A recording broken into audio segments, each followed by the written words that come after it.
AITAH for rescinding letting my friend live at our house? I am not Oop. Oop is you, Earth says hello. Originally posted to our AITAH. AITAH for rescinding letting my friend live at our house? And NBSP. Original post November 4, 2023. Technically a WIBTAH. My husband, 40, and I, 38, spend our winters down south with my family, leaving our large home up north vacant for months at a time. Starting after Thanksgiving, we like to offer the house for free to people we know while we're gone, since otherwise it just sits vacant. We prefer knowing someone is here if something goes wrong, while our friends get a vacation, and unlike an Airbnb, professional cleaners come in every other week, so there is no maintenance. We offered the house to my friend, Jill, 39, and her fiancé, Jack, 41. Jill already has a condo, but Jack's children don't have a place to stay there, so we hoped they would want the larger space so the kids could visit more. Jack jumped on it, with Jill saying she would stay on weekends. A couple of weeks later Jill told me she and Jack had broken up. Jack was going to stay with Jill for 1.5 months, then move into our house. We were okay with that. At that point, it seemed like all four of us would still remain friendly and maybe even continue our weekly game nights. A week after that, Jill told me that Jack was already dating around while living at her place. He would get on dating sites next to her on the couch and was texting constantly and going out at night. She said it was hard to see him dating just a couple weeks after their breakup, but that she understood this was how he was handling things. A couple weeks after that, Jill told me she no longer wanted to be included on group chats with Jack. Jack had started a relationship with another woman and things had gotten ugly enough. Jill asked him to move out. He was living on a friend's couch and was posting pictures of this new woman on FB. My husband and I started to feel uncomfortable with Jack staying here. It was one thing when it was Jack, Jill, and the kids, it's another with Jack and a bunch of dates or Jack and a new lady you've never met. We didn't hear from Jack during this time, so everything was coming from Jill or FB. But Jack just didn't seem to be in the same headspace as when we spent time with him. I had concern that he couldn't keep it together for 1.5 months to move into our place. I don't want to be judgmental of Jack's sex life or coping methods, but I don't feel like he's treating my friend well. We started reaching out to other people for staying at the house. Jack finally contacted us today and asked when we would give him the grand tour. I realize now that Jack could really use the place to stay more than anyone we know. And we did tell him he could stay. But I just feel skeevy, uncomfortable letting him stay here, and I feel like a bad friend to Jill, who has encouraged us not to let this interfere with our friendship with Jack and who has said she thinks Jack is a good guy, but immature and spiteful. WIBTAH telling Jack we are rescinding our offer for him to stay 3 weeks before he's supposed to? Am I wrong assuming this would absolutely kill any chance of friendship if, when Jack stops what seems like his middle crisis? And NBSP. Relevant comments. Fragrant Tomatio 19, NTA. But you need to listen to previous commenter. Your friendship was based mainly with Jill, and Jack received the invitation to stay incidentally because he and Jill were a unit. I completely understand your distaste for and hesitation about him now. The main reason to uninvite Jack is what the previous person stated. He is currently couch surfing, and if he's able to have stable housing at your place, he's not going to want to give it up, especially since he has kids. The length of time he stays could grant him residency, and then you'll have to go through a formal eviction process. It can open a huge can of worms for you. So you should err on the side of caution and rescind the offer to Jack. It will spare everyone what could easily turn into a nightmare. Oh geez. I hadn't even considered the squatter issue. We've been doing this for years, but with closely trusted friends, i.e. Level. that I'd not even considered someone taking advantage of it. Regardless what we do, I think we need to come up with a contract. Azazel Jeremiel. Nah, whatever you decide. I know it's not necessarily what the post is about, but it doesn't seem like Jack is doing anything wrong from what you've told us. Jill even said it's okay for you to remain friends with him. You shouldn't feel like you have to refuse him for Jill's sake. It seems like she's just salty that he has moved on so quickly. I don't have an issue with Jack moving on at whatever speed he wishes. Jill doesn't either. She said it was painful to see him move on, but that she understands that is how he deals with heartache, and so this was expected. When I got divorced 10+ years ago, I was very conscious of judgment that comes with moving on too fast, and I still got judged. The answer is that people who still supported your ex will think any amount of time is too fast. So I try not to put that on others.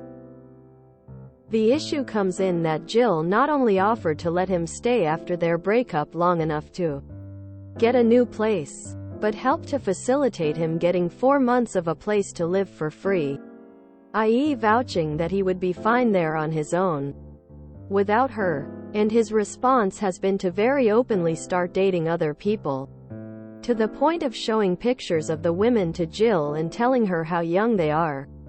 I understand they are sharing a space, but if married spouses can manage to have affairs, then surely Jack can discreetly date while still living with Jill. This is a purposeful action on Jack's part, and even then, Jill continued to express disappointment with his choices, but gave him a place to stay. It wasn't until Jack started to post pictures of his new girlfriend publicly that Jill requested Jack leave, and even then, gave him a week to find temporary housing. I wouldn't want to live with a man who was dating another woman either. And Jill has still said things to the effect that she doesn't want to make her friends choose, but that she doesn't see a friendship continuing with Jack. I'm not sure what part of that makes Jill sound salty to you. She's one of the most grounded people I know and is taking the high road at every possible opportunity. And I've mentioned elsewhere, as someone who has also taken the high road, that doesn't mean you actually want your friends to continue a friendship with someone who is actively treating you badly. It just means you're not going to ask them to stop, but you are hoping they are smart enough to see someone openly treating you badly and not condone that behavior. No, Jill has not told us to cut off Jack. That doesn't mean that it wouldn't be more comfortable for her for us to do so, and it's a show of support for her. I don't necessarily want to cut off Jack, but while he's going through this nasty spell, I don't want to facilitate this behavior. He's acting in ways I didn't think him capable of. To give a timeline to this, we asked Jack and Jill to house sit at the end of September. They broke up in the beginning of October. Jill told us on the 11th that they had broken up, but said Jack could still house sit. She told me on the 14th that he was doing the online dating thing. She then told me about asking him to leave on the 30th. And he's supposed to move into our place on the 24th of November. All of this has happened in less than a month, and now we're scrambling to make a decision before we leave town. Can Jack really not wait to openly move on long enough to get to our house? It's his choice to move on. But this doesn't speak to a 41-year-old father making adult choices for his friends and children.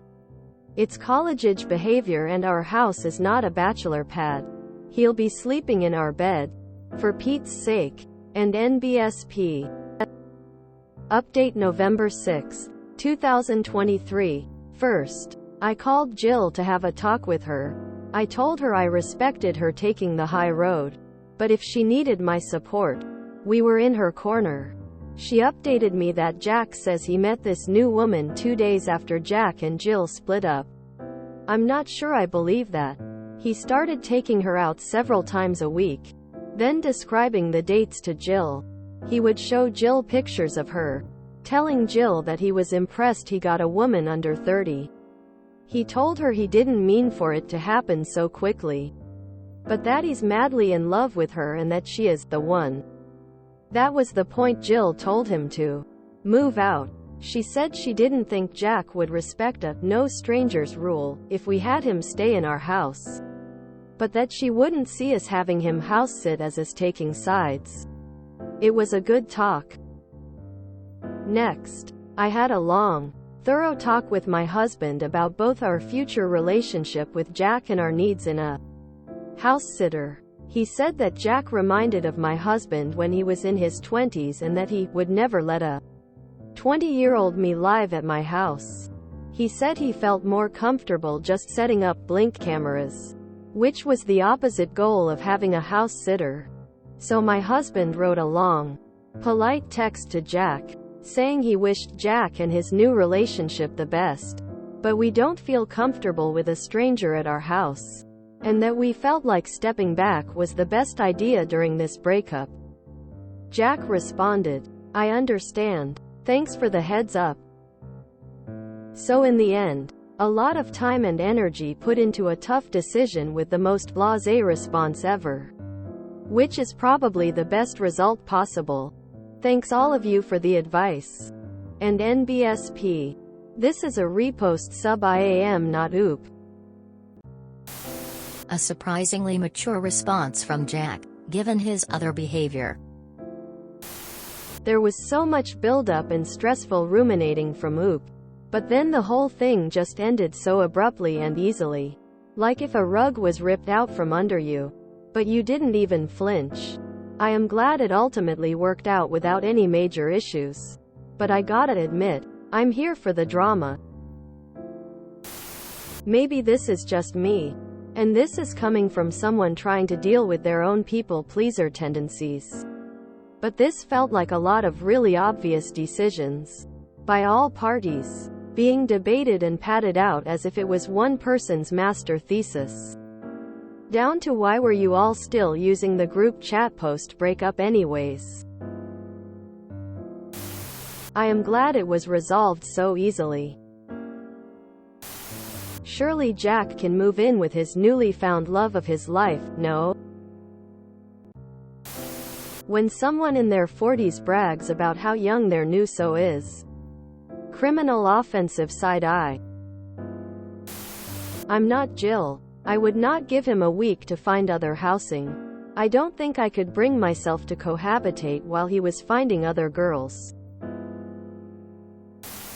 When a 41-year-old man acts at the same maturity level as a 20-year-old man, ugh. I would not allow Jack to move in. When he was with Jill, you knew all parties that would be using your home. Now Jack is with someone you don't know. Or many women you don't know.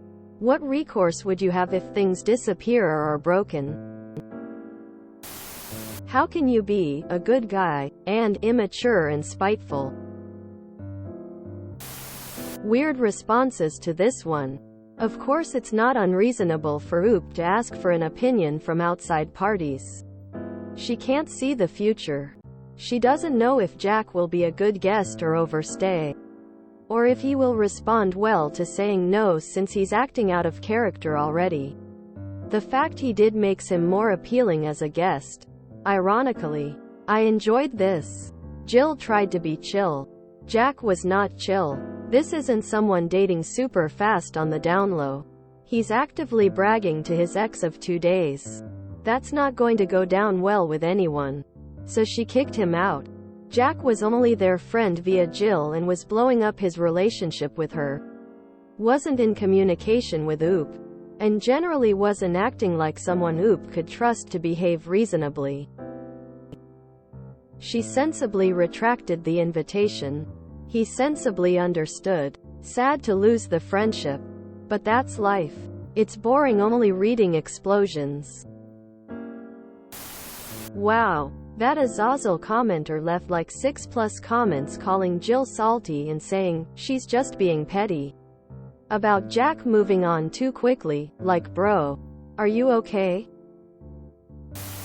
Well, Jack seems like reasonable person in everything but relationship with GFS. Surprisingly mature response from Jack. I'm impressed. Having a bit of a midlife crisis but still a decent person. So refreshing and unexpected on Reddit.